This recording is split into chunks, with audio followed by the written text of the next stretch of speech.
तो आज हम लोग जानेंगे strategic importance of Andaman Nicobar island के बारे में। तो पहले ये जान लें कि ये न्यूज़ में क्यों है। तो जो strategic buildup and modernization of Andaman Nicobar by government of India recent year in is a step in the right direction but challenge remain. जो गवर्नमेंट है अंडमान निकोबार आइलैंड पे, यहाँ पे थोड़ा मॉडर्नाइजेशन लाना चाहती है और यहाँ पे काफ़ी सारे विकास के कार्य भी करना चाहती है। लेकिन यहाँ पे ये जो डिसीजन है, ये तो डिसीजन सही है, लेकिन इसके साथ साथ यहाँ पे काफ़ी सारे चैलेंजेस भी हैं जो कि आने वाले समय में काफ़ी सारे दिक्कतें हो सकती हैं। तो अगर हम strategic initiative eight Andaman Nicobar island पे देखें, तो अगर मीडिया रिपोर्ट के अनुसार देखें तो जो गवर्नमेंट है वो अपना 10 साल का प्लान बना के चल रही है कि 10 साल में हम जो अंडमान निकोबार है आइलैंड है, यहाँ का हम विकास कर देंगे। और यहाँ पे जैसे additional additional tracks, warship aircraft, dome on island, strengthening the existing military अब फैसिलिटीज़ वगैरह यहाँ पे सब क्रिएट की जाएंगी। उसके बाद फिर अगर देखें तो मतलब आने वाले समय में यहाँ पे जो INS कोहसा है इसको भी डिप्लॉय किया जाएगा, कमीशन किया जाएगा। एंड जो नेवल बेस है शिवपुर, जो कि नदर अंडमान में है। यहाँ पे तीसरा जो नेवी बेस भी बनाया जाएगा।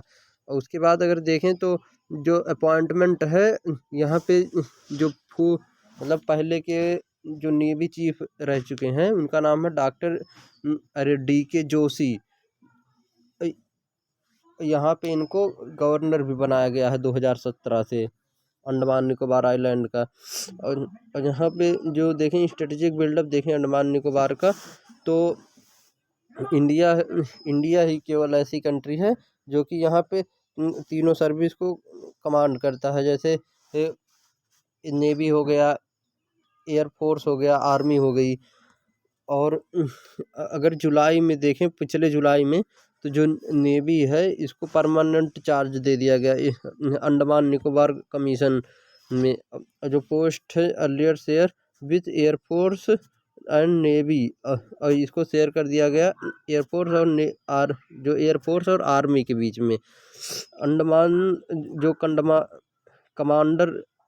Commander in chief of Andaman Nicobar, जो कमांडर हैं अंडमान निकोबार के, तो वो भी बोल चुके हैं कि यहाँ पे जो ये तीनों सर्विसेज हैं इसमें सब मतलब जो फाइनेंशियल एडिशनल पावर है इसको भी देनी चाहिए, जिससे कि यहाँ पे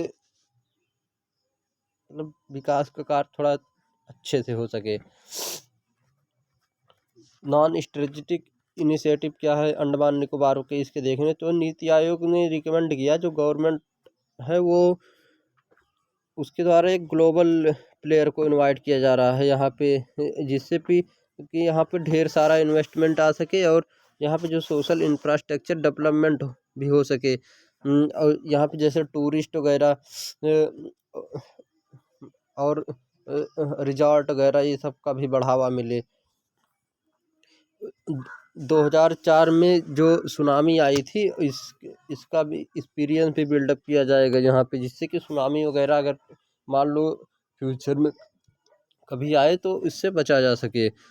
नेवी बाइनियल मिलन एक्सरसाइज एट पोर्ट ब्लेयर, जो वहाँ पे पोर्ट ब्लेयर है वहाँ पे जो मिलन एक्सरसाइज है नेवी का वो भी कंडक्ट कराया जाएगा। और उसके बाद फिर buildup of transshipment terminal of Campbell Bay, और यहाँ पे ट्रांसशिप टर्मिनल भी कैंप वेल बे पे ट्रांसशिपमेंट टर्मिनल भी बनाया जाएगा। और यहाँ पे जो हेलीकॉप्टर और एयर कनेक्टिविटी है और हेलीकॉप्टर टूरिज्म, इसको भी बढ़ावा मिलेगा। अगर इसका कारण देखें कि क्यों मतलब सरकार अंडमान जो निकोबार है इस पर ज़्यादा ही फोकस दे रही है, इसका सबसे बड़ा कारण है चाइना। कि जो चाइना का प्रेजेंस जो इंडियन ओशियन रीजन में बढ़ता जा रहा है, क्योंकि श्रीलंका को वैसे ही पैसा वैसा दे के खरीद लिया है, तो इसीलिए उसकी थोड़ी डोमिनेंस बढ़ रही है इंडियन ओशियन में। उसके लिए और जो चाइना की शिप है और ये इंडियन ओशियन में आती भी हैं और यहाँ की जो अगल बगल कंट्री की इंफॉर्मेशन रहती हैं इसको भी चुरा लेती हैं, जो कि इनके जो चाइनीज़ सबमरीन है ये मतलब बिना बताए जो दूसरे कंट्री से बिना पूछे इंफॉर्मेशन कलेक्ट कर लेती हैं। तो इसके लिए भी गवर्नमेंट ने एंटी पायरेसी मिशन भी मतलब यहाँ पे डेवलप करेगी, जिससे कि इसको रोका जा सके। और जो अगर सबसे महत्वपूर्ण चीज़ देखें तो जो चाइनीज़ जो नेवी है उसके अंदर में 80 शिप कमीशन किए गए केवल 5 साल के अंदर में। और ये जो है ये हाई क्वालिटी की प्रेजेंस देखने की मिलती है चाइना की नदर्न इंडियन ओशियन में। और जो चाइना की कंपनियां हैं वो चाइना की कंपनियां हैं वो critical shipping and energy infrastructure in Bay of Bengal neighbour state, जो कि नेबर स्टेट हैं अंडमान बे ऑफ बंगाल के, जैसे म्यांमार हो गया, बांग्लादेश हो गया, यहाँ पे जैसे शिपिंग और एनर्जी इंफ्रास्ट्रक्चर डेवलप कर रही हैं। जैसे developing the Andaman Nicobar island has the potential to boost jointness at Indian Navy commission in India's only operational tri commission. जो ये अंडमान निकोबार वाला जो एरिया है यहाँ पे जो किसके साथ में यहाँ पे काम किया जा रहा है, अंडमान निकोबार कमीशन के साथ में, जो कि इंडिया ही केवल ऐसा देश है जो कि ट्राई सर्विस को कमांड कर रहा है, एयरफोर्स, नेवी, आर्मी। और जो अगर यहाँ पे चैलेंजेस देखें तो चैलेंजेस भी काफ़ी सारे यहाँ पे हैं। जो इंडियन कमेंटेटर हैं वो बोले कि भैया अगर यहाँ पे डेवलप करना चाहते हो यहाँ की जो कैपेबिलिटी है अंडमान निकोबार की, तो इसको मतलब इसको डिले ना करो, क्योंकि इंडिया जो है वो कोई भी काम करता है तो उसमें काफ़ी सारा समय लगा देता है उसको डिले करके। और यहाँ पे और जो फॉरेन पॉलिसी है जैसे एशियान मेंबर के साथ में वो भी मतलब दिक्कत क्रिएट कर रहे हैं, और वो भी मतलब खुश नहीं है इससे। वो सोच रहे हैं कि इंडिया की डोमिनेंस हो जाएगा इस एरिए में। और जो चाइना भी साउथ ईस्ट एशिया में अपना दबदबा बनाना चाहता है, ये भी एक दिक्कत है। उसके बाद फिर देखें तो न्यू अप्रिसिएशन इन साउथ ईस्ट एशिया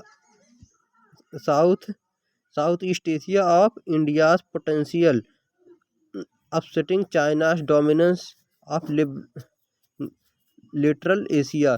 तो जो इंडिया की पोटेंशियल है इस पे चाइनीज़ डोमिनेंस भी आ जाती है एशिया में, क्योंकि चाइना भी अपना डोमिनेंस दिखाता है यहाँ पे। उसके बाद फिर देखें जो also recent plan by authorities need take account fragile ecology of island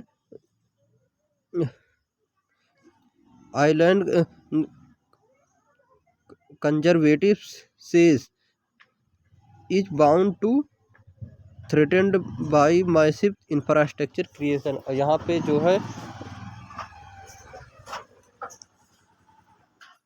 यहाँ पे ढेर सारे पेड़ पौधे हैं तो इससे भी दिक्कतें हो सकती हैं, क्योंकि मैंग्रोव्स वगैरह हैं ये सब भी खतरे में आ सकते हैं।